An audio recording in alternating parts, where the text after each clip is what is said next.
The Mandalorian Season 3 has cemented this show as pretty much a quest-driven video game. Also, nothing matters in it. Do all of you remember how Season 1 and Season 2 happened so that the Mandalorian could get Grogu to a Jedi that could train him? I certainly remember this, but it seems that the creators of the show have completely forgotten it, because we are pretty much back in Season 1, Episode 5, and the rest of the show past that may as well not have even happened. I thought you had completed your mission, but you're still running around here with the same little critter.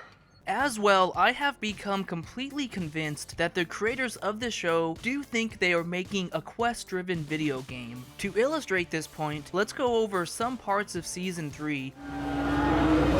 And immediately Season 3 starts off with a big action scene which shows Mandalorians lack any type of tactical skill, as well as this action scene has nothing to do with the main storyline or even a side storyline. It is simply just a spawned enemy so that action can happen. Then Mando arrives to save the day and accept his main quest. Bathe in the waters of Mandalore to redeem his honor for taking off his helmet. However, he must be careful because the air might be toxic on the planet. Apparently not a single person in the entire Star Wars universe has taken a sample of the air to test this theory, but we're just going to go with that. So his side mission is to see if Mandalore can be reclaimed, and for some reason he needs a robot to complete both of these tasks, and not just any robot, but specifically the battle droid from Season 1. So he travels to Navarro to get this robot, and he needs it because he can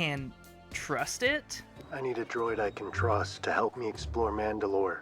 I guess that kind of makes sense. He then fights a group of enemy pirates because why not break up the robot quest with a fight? Then he begins to put the robot back together. However, it has defaulted back to its original programming. So much for the robot you can trust. But Mando has a plan. Take it to some other aliens to fix it, but then we find out it has a missing part that doesn't get made anymore. So in order to get this part, he must then go to Mos Eisley to talk to someone else that might have the part. But first, let's fight some more spawned pirate enemies for some reason that doesn't add to the storyline at all, other than just an action break. We then travel to see Bo-Katan to find out where the waters of Mandalore are, and she gives Mando this information we need. They're beneath the Civic Center in the city of Sundari. After that brief detour, we can finally get on to Mos Eisley. However, after getting to see this other person, we find out she doesn't have it. They can't find the part? Nope. And so she offers him another robot, but he doesn't want it because the battle droid is better at spelunking? Spelunking? But then after like a 30-second pitch meeting, he accepts a robot that is falling apart, doesn't do spelunking, and he also doesn't trust. But for some reason he accepts it? I guess that's what we're going with? This is the way. So much for his mind being completely set on using a specific robot and completely wasting our time up to this point. I'm sure at any point he could have just bought any random robot that would have been better than the one that we ended up with. So now finally, we have the robot and the information of where the waters are, so we can finally travel to the planet of Mandalore. And we find out that the Mandalorian only needed the robot to test if the air was safe. I'm gonna need you to scout ahead and analyze the atmosphere.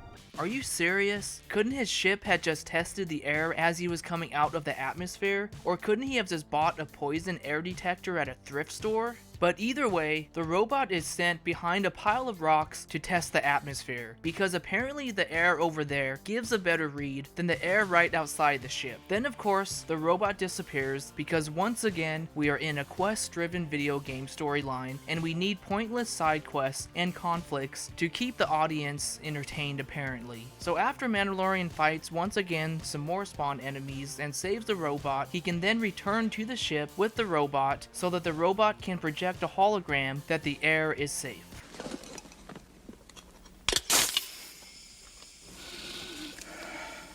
After learning that the air is safe, the Mandalorian and Grogu go underneath the city to seek after and find the waters of Mandalore. At this point, the Mandalorian gets captured by an eye alien inside a robot that attaches to another robot that is also inside of a larger robot. After being captured, he then tells Grogu to go and get Bo-Katan and come back with her. We are literally doing a Game of Thrones Season 7 right now.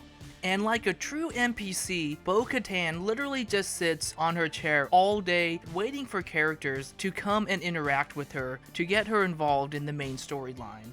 She then decides to go back with Baby Yoda and to save the Mandalorian from the Eye Monster. She fights a few aliens along the way and then kills the Eye Monster, saving the Mandalorian. However, the Mandalorian appears to be too weak to even stand because he got some blood drawn while he was captured. But don't worry, all we need is a magical healing potion and all is good.